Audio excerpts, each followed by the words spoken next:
Global Talk.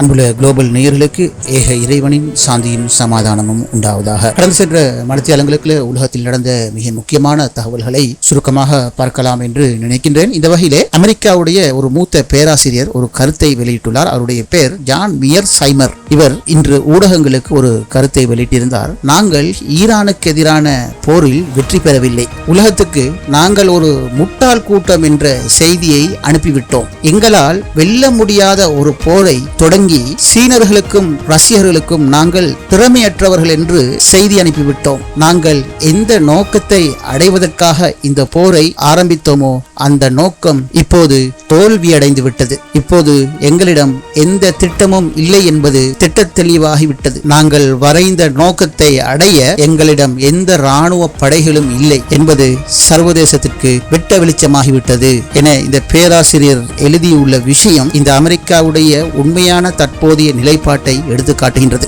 அடுத்தது சகோதரர்களே, நேற்று பெஞ்சமின் நெத்தன்யாகு நான் உயிரோடு தான் இருக்கின்றேன் என்று ஒரு புதிய காணொளி, அதாவது ஒரு காஃபி ஷாப்புக்கு போய் தேநீர் அருந்துவது போல ஒரு காட்சி உலக ஊடகங்கள்ல வைரலாகி வருகிறது. இந்த வகையிலே பிரதமர் இறந்து விட்டார் என்ற வதந்திகளுக்கு இது ஒரு முற்றுப்புள்ளி என்று இஸ்ரேலிய ஊடகங்கள் தற்போது அதிகம் பேசி வருவதை காணக்கூடியதாக உள்ளது. இந்த வகையிலே இந்த காணொளி பல நாடுகளில் இது உண்மையா பொய்யா என பரிசோதிக்கப்பட்டது. அதனை பரிசோதிப்பதற்கு மிக விசேடமான அப்ளிகேஷன்கள், புரோகிராம்கள் இன்று காணப்படுகின்றது. இவ்வாறு பல்வேறு நாடுகளில் உள்ள ஊடகவியலாளர்கள், இது சம்பந்தமான நிபுணர்கள் இதை பரிசோதித்த போது இது உண்மையான காணொளி அல்ல என்று செயற்கை நுண்ணறிவை பரிசோதிக்கக்கூடிய மென்பொருட்கள் பல விடையளித்துள்ளது குறிப்பிடத்தக்கது. ஆனால் சில மென்பொருள்கள் இல்லை, இது உண்மையான காணொளி என்ற விடையும் வழங்கப்பட்டுள்ளதாக தகவல் தெரிவிக்கின்றது. இது போலவே இதற்கு முன்னாலும் ஃபாக்ஸ் டிவியினால், அதாவது ஃபாக்ஸ் தொலைக்காட்சியினால் அந்த காணொளி வெளிப்படுத்தப்பட்டது. அந்த காணொளியில் பெஞ்சமின் நெத்தன்யாகு ஊடக மகாநாட்டை நடத்துகிறார். அந்த ஊடக மகாநாட்டில் அவர் ஒரு மேசையிலிருந்து பேசுகிறார். பேசும்போது அவருடைய கைவிரல்கள் 5க்கு பதிலாக 6 ஒரு இடத்திலே காட்டப்படுகின்றது. இதனால் இவையும் AI மூலம் தயாரிக்கப்பட்டது என்று முதலாவது உலகத்தில் சர்ச்சை வெளியானது. இதனைத் தொடர்ந்து இதனை செக் பண்ணுவதற்காக விசேட மென்பொருள்களை பயன்படுத்தி இது AI மூலம் தயாரிக்கப்பட்டதா என்ற ஒரு கேள்வி எழுந்த போது அதற்கான அநேக தொழில்நுட்பங்கள் இல்லை, இவை யதார்த்தமான காணொளி, இது AI தொழில்நுட்பம் மூலம் தயாரிக்கப்படவில்லை என்று விடையளித்ததாக சர்வதேச ஊடகங்கள் குறிப்பிடுகிறது. இந்த வகையில் தற்போது அந்த டீ கடையில், அதாவது காஃபி ஷாப்பில் நெத்தன்யாகு பேசுவது உண்மையானதல்ல, அது AI தொழில்நுட்பம். ஏனெனில் நெத்தன்யாகு அந்த தேநீர் கோப்பை எடுத்து தேநீர் அருந்தும் போது அந்த தேநீர் கோப்பையில் காணப்படக்கூடிய தேநீரிட அளவு குறையவே இல்லை. உங்களுக்கு அந்த காணொளிகள் சமூக ஊடகங்களில் கிடைத்திருக்கும். அவற்றை தொடர்ந்து பாருங்கள், மீண்டும் மீண்டும் பாருங்கள். பார்க்கும் போது உங்களுக்கு அது புரிய வரும். ஆகவே இதுவும் AI மூலம் தயாரிக்கப்பட்டதுதான் என்று சர்வதேச ரீதியில் பல சர்ச்சைகளும் கருத்துக்களும் வெளியாகி வருகிறது. சகோதரர்களே, இந்த தொழில்நுட்பம் தெரிந்தவர்களுக்கு இதுல ஒரு விஷயம் இருக்குது. அதாவது இதுக்கு முன்னால ஃபாக்ஸ் டிவியினால வெளியிடப்பட்ட நெத்தன்யாகு நடத்திய ஊடக பேச்சு AI மூலம் தயாரிக்கப்படவில்லை, அது உண்மையானது என்று அதனை ஆய்வு செய்து ரிசல்ட்ஸ் கொடுத்துள்ளதாக தகவல் தெரிவிக்கின்றது. அதுபோல இப்ப வெளியான இந்த காட்சியும் 50 விதமான ஆய்வு இல்ல, இது உண்மையானது என்று நடுநிலையான ஆய்வாளர்களை இந்த அறிக்கையை கொடுத்துள்ளதாக தகவல்கள் தெரிவிக்கின்றது. ஆனால் சகோதரர்களே, இந்த தொழில்நுட்பங்கள் நன்கு புரிந்தவர்கள், அதாவது இந்த வீடியோ எடிட்டிங், AI தொழில்நுட்பம், 3D மேக்கிங், குறிப்பாக பிரபலமான 3D மேக்கிங்ல பிளெண்டர், அடோப் டெஸ்க், மாயா மற்றும் என்ட்ரியல் என்ஜின் போன்ற பல்வேறு சாஃப்ட்வேர்கள் பயன்படுத்தப்பட்டு இன்று 3D கார்ட்டூன்கள் உருவாக்கப்படுவது மாத்திரமில்லாமல் அவற்றில் காணப்படக்கூடிய முக்கியமான வசதிகளில் ஒன்று ஃபேஸ் மோக்கப் என்கிற வசதி. அதாவது எங்களுடைய ஃபேஸை இன்னொருவருடைய முகம் மாதிரி நேரடியாக நமது கேமராவில் பேசும்போது கணினியில் காணக்கூடிய சாஃப்ட்வேர் என்ன செய்யும் சொன்னால், நாம் கொடுத்த அந்த ஃபேஸுக்கு அவற்றை அப்படியே மாற்றி கொடுக்கும். அவற்றுக்காக விசேடமான சில ஆடைகளை நாங்கள் அணிவோம், மேலும் தலைக்கவசங்கள் போடுவோம். அந்த தலைக்கவசத்திலும் சிறிய நுணுக்கமான கேமராக்கள் இருக்கும். பின்னர் எமது காட்சி, நாம் பேசும் காட்சி அப்படியே கணனி உள்வாங்கி நாம் யாரே மாதிரி இருக்க வேண்டுமோ அவ்வாறான உருவத்தை கணனி அப்படியே மாற்றி தரும். இது 3D எடிட்டிங் மற்றும் கார்ட்டூன் மேக்கிங் செய்பவர்களுக்கு நன்கு புரியும் என்று சொன்னால், எனக்கும் இது சம்பந்தமாக முக்கியமாக அடோப் டெஸ்க் மற்றும் பிளெண்டர், குறிப்பாக ஐக்ளோன் போன்ற 3D மேக்கிங், மோக்கப் போன்றவற்றை நான் கற்றுள்ளேன் என்ற அனுபவத்தை கொண்டு தான் இந்த விஷயத்தை குறிப்பிடுகிறேன். இது முற்றுமுழுதாக AI தொழில்நுட்பம் அல்ல. அல்ல. இப்போது இதனை மிஞ்சிய தொழில்நுட்பமாக, அதாவது நாங்கள் ஆரம்பத்தில் கேமராக்கள், ஸ்டூடியோக்கள், ஆடைகள் என அதற்கென விசேடமான மென்பொருள்களை கொண்டு வந்து தான் இந்த 3D கார்ட்டூன் மற்றும் மோக்கப் போன்றவற்றை, மோக்கப் என்பது நாங்கள் பேசுவோம், பின்னர் இன்னொருவர் பேசுவது போல, அதாவது இன்னொருடைய ஃபேஸ் அவற்றில் காட்டப்படும். இதெல்லாம் ஒரு மிகப்பெரிய நீண்ட செலவுக்கு மத்தியில் உள்ள ஒரு சாஃப்ட்வேர். ஆனால் அதை மிஞ்சித்தான் தற்போது இந்த AI வந்துள்ளது. ஆகவே இங்கு, அதாவது நெத்தனியாகு AI மூலம் இது செய்யப்பட்டதா என மென்பொருளிடம் நாம் பரிசோதிக்கும் போது அது என்ன சொல்லும்? இல்லை, இது AI மூலம் தயாரிக்கவில்லை, நேரடியான விஷுவல் காட்சி என்று சொல்லும். ஆனால் நான் சொன்னது போல இன்று பெரும் பெரும் நிறுவனங்கள் எல்லாம் இந்த பிளெண்டர், ஐக்ளோன், அடோப் டெஸ்க் போன்றவற்றை சர்வசாதாரணமாக பயன்படுத்தி மோக்கப்புகளை உபயோகித்து ஒவ்வொருடைய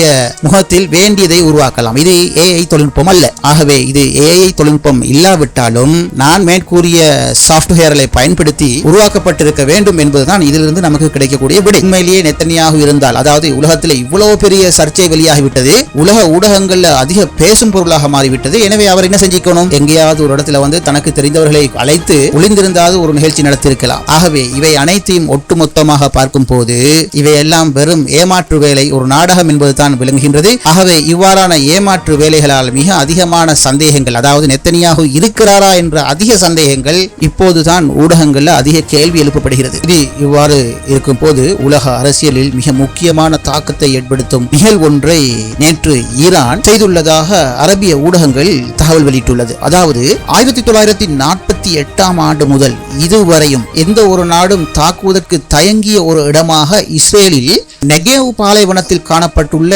டிமோனா என்ற குறித்த ஒரு இடமாகும். ஆனால் நேற்று போர் தொடங்கி 16வது நாள் ஈரான் அந்த நெகேவ் பாலைவனத்தின் மீது தாக்குதல் நடத்தியுள்ளது. அது என்ன நெகேவ் பாலைவனத்தில் இருக்கின்றது என்றால், அங்குதான் உலகத்தில் பலராலும் பேசப்படும் ஒரு முக்கிய விஷயம் இருக்கின்றது. அதாவது இஸ்ரேலுடைய அணு உற்பத்தி ஆலைகள், அணு ஆயுதங்கள் அங்குதான் வைக்கப்பட்டுள்ளது என்ற செய்தி இன்று வரையும் உலக ஊடகங்களினால் யூகிக்கப்பட்டு வரும் விஷயமாக காணப்படுகிறது. ஆகவே இந்த நெகேவ் பாலைவனத்தில் காணப்படக்கூடிய டிமோனா இஸ்ரேலின் அணு ஆயு மையத்தின் மீது ஈரான் நேற்றிரவு தாக்குதல் நடத்தியதா என்ற ஒரு கேள்வி எழுந்துள்ளது. இந்த வகையில் இதனை பற்றி ஆய்வு செய்கின்ற அரபிய ஊடகங்கள் குறிப்பிடுகின்றது, இந்த போருடைய 16வது நாளான நேற்று ஈரான் 3வது பெரிய ஏவுகணை தாக்குதல் ஒன்றை டிமோனா அணு ஆயு மையத்தின் விளிம்புகளில் சுற்றியுள்ள பகுதிகளை தாக்குதல் நடத்தி இஸ்ரேலுக்கு மிகப்பெரிய அச்சுறுத்தலை, எச்சரிக்கையை எழுப்பியுள்ளது என்று இந்த ஊடகங்கள் குறிப்பிடுகின்றது. இந்த தாக்குதல் அணு ஆயு மையத்தின் முக்கிய கட்டிடங்களை நேரடியாக தாக்கவில்லை, ஆனால் அதன் பாதுகாப்பு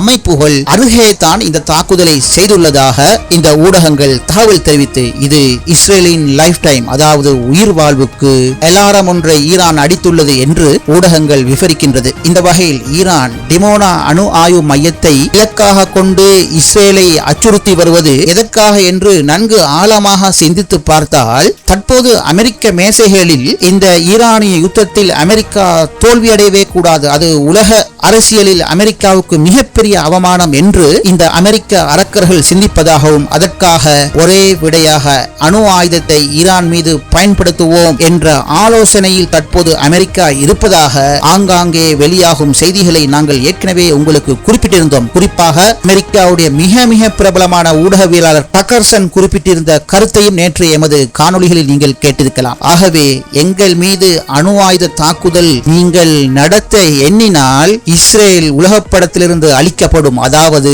இஸ்ரேலுடைய அணு ஆயு மையத்தின் மீது, டிமோனாவின் மீது நாங்கள் தாக்குதல் நடத்த அதிக நேரம் எடுக்காது என்ற செய்தியை தான் நேற்று ஈரான் நெகவ் பாலைவனத்தில் டிமோனாவுக்கு அருகாமையில் தாக்குதல் நடத்தி இஸ்ரேலுக்கும் அமெரிக்காவுக்கும் செய்தி சொல்லியிருக்கலாம் என்றும் இன்றைய போர் ஆய்வாளர்களுடைய கருத்துகளாக காணப்படுகிறது. சகோதரர்களே, சுமார் ஈரான் மீது அணுகுண்டு வீசப்பட்டால் ஈரானில் பல கோடி மக்கள் அழிந்து போவார்கள் என்பது மாற்று கருத்து கிடையாது. அயல் நாடுகளும் அவற்றில் மாட்டிக்கொள்ளும் என்பதில் மாற்று கருத்து இல்லை. ஆனால் முழுமையாக ஈரான் அழிந்து விடுமா என்றால் அழிந்து விடாது. ஏனென்றால் இப்போது ஆக்கிரமிக்கப்பட்டுள்ள இஸ்ரேலை போல 74 மடங்கு பெரியது இந்த ஈரான் நிலப்பரப்பு. மிக சரியாக சொன்னால் இந்த பாலஸ்தீனம் என்ற இஸ்ரேலை ஈரான் நிலப்பரப்புக்குள் கொண்டு போய் வைத்தால் 70 தொடக்கம் 75 நாடுகள் ஈரான் நிலப்பரப்பில் வைக்கலாம். அதாவது சுமார் சுமார் 1,64,48,000 சதுர கிலோமீட்டர் பரப்பு கொண்டது ஈரான். வெறுமனே 22,145 சதுர கிலோமீட்டர் தான் இப்போது உள்ள இஸ்ரேலை ஒப்பிடும் போது இலங்கை பெரியதொரு நாடு. இலங்கை 65,610 சதுர கிலோமீட்டர். இது பற்றி நான் எனது முன்னைய காணொலிகளில் கூட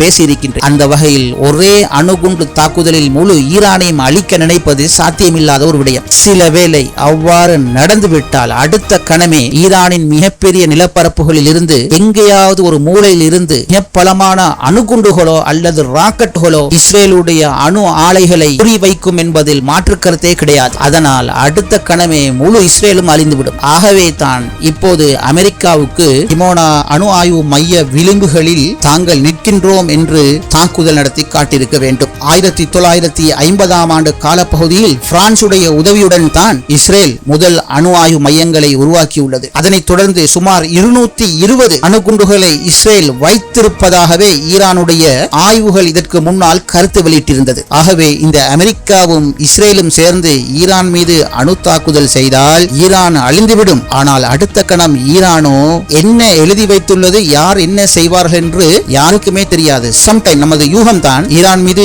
பல அணுகுண்டுகள் வீசப்பட்டு விட்டது என்று வைத்துக் கொள்வோம். ஈரான் பற்றி எரிகிறது என்று வைத்துக் கொள்வோம். திடீரென்று நாங்கள் அறிய மாட்டோம். லெபனான், யமன், இன்னும் ஈரானுக்கு ரகசியமாக உள்ள ஈரானுடைய ஆதரவு படைகளின் கையிருப்பிலும் தங்களுடைய இறுதி ஆயுதமாக ஈரானுடைய அணு நியூக்ளியர் வெடிகுண்டுகளை இன்று வரை வைத்திருக்க முடியும் என்ற ஒரு சந்தேகம் பலருக்கு இருந்து கொண்டு தான் இருக்கின்றது. சிலர் குறிப்பிடுகின்றார்கள் யமனில் ஈரானுடைய அணு ஆயுதம் ஒளித்து வைக்கப்பட்டிருக்கின்றது. இன்னும் சிலர் குறிப்பிட்டிருந்தார்கள் ஹிஸ்புல்லாக்களிடம் அணு ஆயுதம் உள்ளது, அவை இறுதி ஆயுதமாக பயன்படுத்துவார்கள் என்ற யூகங்களும் முன்னைய போர்க்காலங்களில் குறிப்பிடப்பட்டிருந்தது. பின்னர் அவையெல்லாம் வெறும் யூகங்கள் என்று விடயங்கள் மூடப்பட்டது. ஆனால் ஈரானோ மிக தூர நோக்கோடு ஈரான் எவற்றையாவது செய்து வைத்திருப்பார்கள் என்பது நமது அறிவுக்கு எட்டுகிறது. இந்த வகையிலே நேற்று நடைபெற்ற இந்த டிமோனா அணு ஆலையை சுற்றி நடந்த தாக்குதல் உலக அரசியல் வட்டாரங்களில் மிகப்பெரிய அச்சுறுத்தலாகவும் கவலையாகவும் பார்க்கப்படுகிறதாக அரபிய ஊடகங்கள் செய்தி தெரிவிக்கின்றது. இதே நேரத்தில் மற்றொரு சம்பவம் நடந்திருக்கின்றது. சில வீடியோக்கள், புகைப்படங்கள் சமூக வலைதளங்களில் பரவுகின்றது. அது என்ன தெரியுமா? ஈரானிய பாலிஸ்டிக் ஏவுகணை ஒன்று